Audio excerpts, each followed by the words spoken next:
The Battle of Gabon, or the Battle of Libreville, was part of the fighting in French West Africa that occurred in November 1940 as part of World War II. The battle resulted in the Free French forces under General Charles de Gaulle taking Libreville, Gabon, and taking all of French Equatorial Africa from Vichy French forces. Background: on 8 October 1940, General de Gaulle arrived in Douala, in French Cameroon. On 12 October, he authorized plans for the invasion of French Equatorial Africa. De Gaulle also wanted to use French Equatorial Africa as a base to launch attacks into Axis-controlled Libya. For this reason, he personally headed northward to survey the situation in Chad, located on the southern border of Libya. On 27 October, Free French forces crossed into French Equatorial Africa and took the town of Mitzig. On 5 November, the Vichy garrison at Lambaréné capitulated.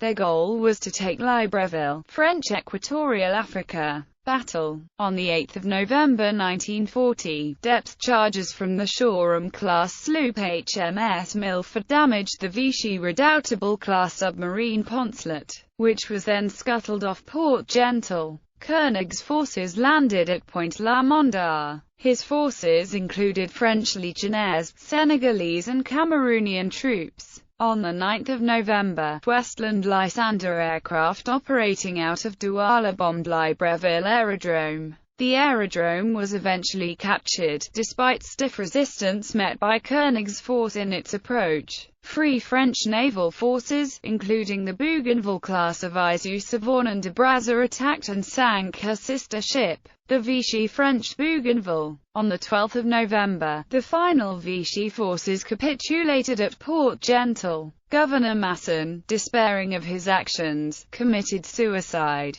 Order of battle: Free French Bougainville-class of Issou-Savon and de Brazza, Elan-class mine-sweeping sloop Commandant Dominé, Vichy French Bougainville-class of Issou-Bougainville, Redoutable-class submarine Poncelet. Aftermath. On 15 November, de Gaulle's personal appeal failed to persuade most of the captured Vichy soldiers, including General Marcel Tétu, to join the Free French. As a result, they were interned as prisoners of war in Brazzaville, French Congo for the duration of the war.